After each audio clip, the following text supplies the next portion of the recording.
Welcome to the deep dive. Today, we're really getting into something huge, globally important, the Sustainable Development Goals, or SDGs. That's right. Now, these are what, 17 interconnected objectives, sort of a global blueprint maybe agreed upon by all UN member states to, well, build a better, more sustainable world. Exactly. It's a really comprehensive framework, Yeah. from tackling big issues like poverty and hunger right down to the roots Mm-hmm. to making sure everyone gets quality education, health care, and taking real action on climate change. It covers a lot. Okay, 17 goals. That does sound like quite a bit to keep track of.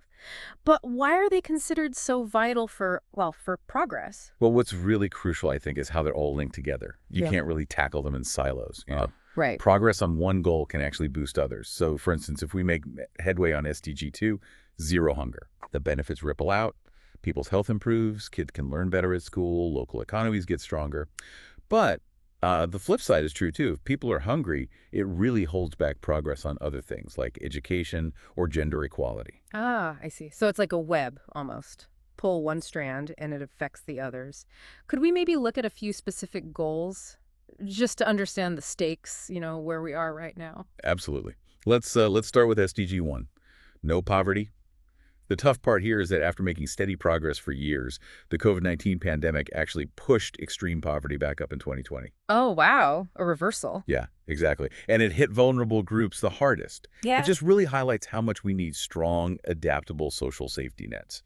Mhm. Systems that can actually help people when crises hit. That really drives home how fragile progress can be. And what about hunger? SDG 2, zero hunger. That feels so fundamental. It is fundamental. And honestly, the situation is quite serious. By 2022, the number of people facing chronic hunger had jumped quite a bit compared to before the pandemic. Around 735 million people. And even more, maybe 2.4 billion, were dealing with moderate to severe food insecurity. That's staggering. It is. And it's driven by a whole mix of factors. It really demands urgent global effort, especially investing in making our agriculture more resilient, more sustainable. Hard to even grasp those numbers. Okay, turning to health. SDG 3, good health and well-being. I imagine the pandemic hit this area hard too. Oh, definitely. A lot of the gains we'd made in global health were seriously disrupted. We saw the biggest drop in childhood vaccinations in something like 3 decades. Wow. And tragically, deaths from diseases like TB and malaria actually went up. So strengthening universal health coverage, investing more in healthcare systems, it's more critical now than ever to get back on track. And education. SDG 4, quality education. What happened there during the pandemic? It was devastating for learning. School closures led to really significant learning losses in most countries.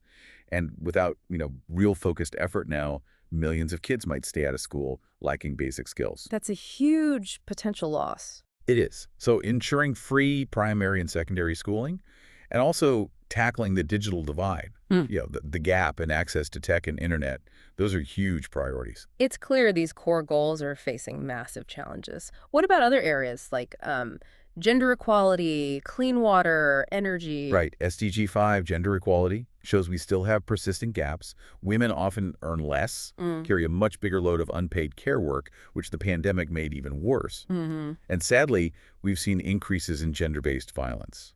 Then you look at SDG 6, clean water and sanitation. Billions still don't have access to these basic services. Aliens, still. Yes, and the projections aren't great. It could get worse by 2030 unless we really speed things up. And similarly for SDG 7, affordable and clean energy, we need huge investments in renewables and efficiency. We actually saw global electricity access dip a bit in 2022, which is worrying. It really sounds like there's significant ground to cover, well, everywhere. What about the economic side? SDG 8, decent work and economic growth, and maybe SDG 9, industry, innovation, and infrastructure. Yeah, the global economy is facing some serious headwinds. Informal employment is growing, so creating quality jobs, tackling labor market inequality, that's key for SDG 8. Right. And for SDG 9, global manufacturing actually slowed down a bit, which underlines the need for more investment in infrastructure and tech innovation. Though on the upside, mobile connectivity has improved in many places. Okay.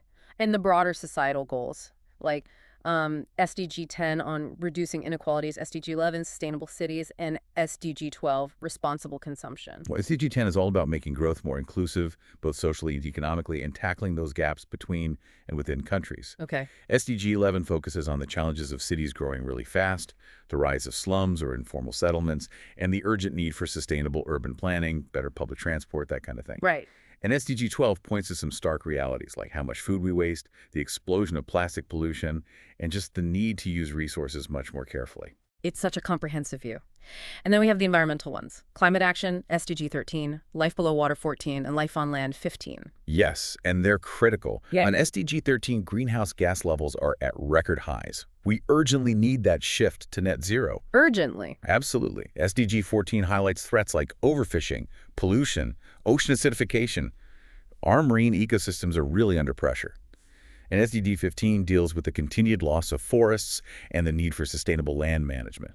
And wrapping it up, there's SDG 16 on peace, justice, and strong institutions, and 17 on partnerships. These feel like they underpin everything else. They really do. SDG 16 makes the point that you can't have sustainable development without peace, without security, without justice and institutions that actually work. Makes sense. And SDG 17 just hammers home that we need everyone working together. A real global partnership is essential to achieve any of this, especially now when so many resources are, understandably, being diverted to manage immediate crises. Okay, this really paints the picture of why these 17 SDGs are just so crucial.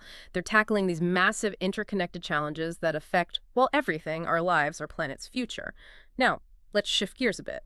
How does something like blockchain technology fit into this? Specifically, the Government Blockchain Association, the GBA. Right. This is where it gets really interesting. The GBA's whole focus is on building trust and promoting blockchain adoption.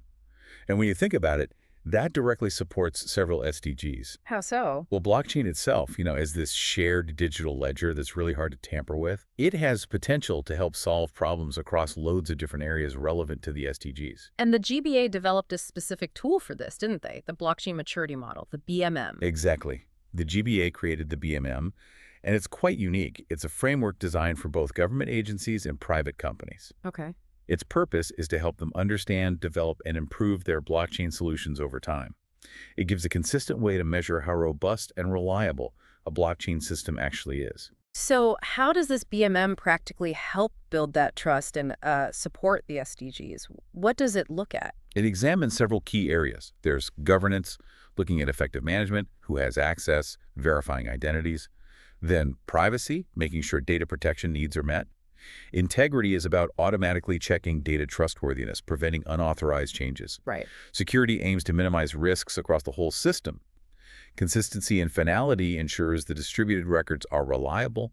And finally, technical aspects cover the ongoing operation and resilience of the tech itself. Okay, so if a blockchain solution scores well on the BMM, it means it's inherently more trustworthy, more dependable across these different dimensions. Precisely. And that dependability is absolutely key if you want to use blockchain effectively for SDG-related things.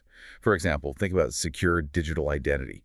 If you have strong governance and security in a blockchain system, as assessed by the BMM, it can support reliable digital IDs. And that's vital for people accessing essential services, healthcare, education, social benefits, which ties into multiple SDGs. That sounds like a really valuable tool then, making sure the technology is used responsibly, effectively, for positive impact. And the GBA isn't doing this alone, right? There's a UN connection. Yes, that's a really important piece.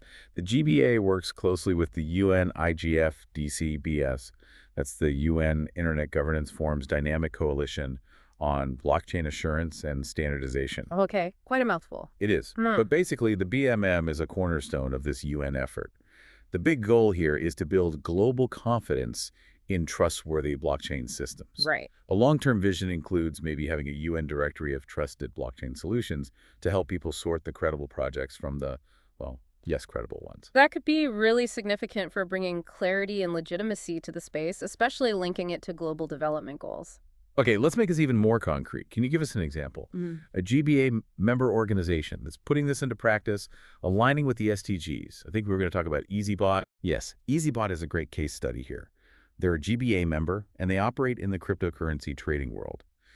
Essentially, they use automated systems bots to trade digital currencies. Okay. Their mission is to make that whole process simpler and help users potentially grow their wealth while trying to manage the risks involved in what can be a pretty volatile market.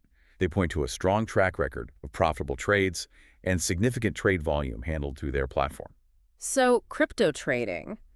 How does that connect back to the sustainable development goals? It might not seem like an obvious link at first glance. That's a fair question. Hmm. But let's look at it through the lens of a few different SDGs. EazyBot really emphasizes creating a more secure environment for its users. Okay. They focus on protecting people from scams and fraud within the blockchain space.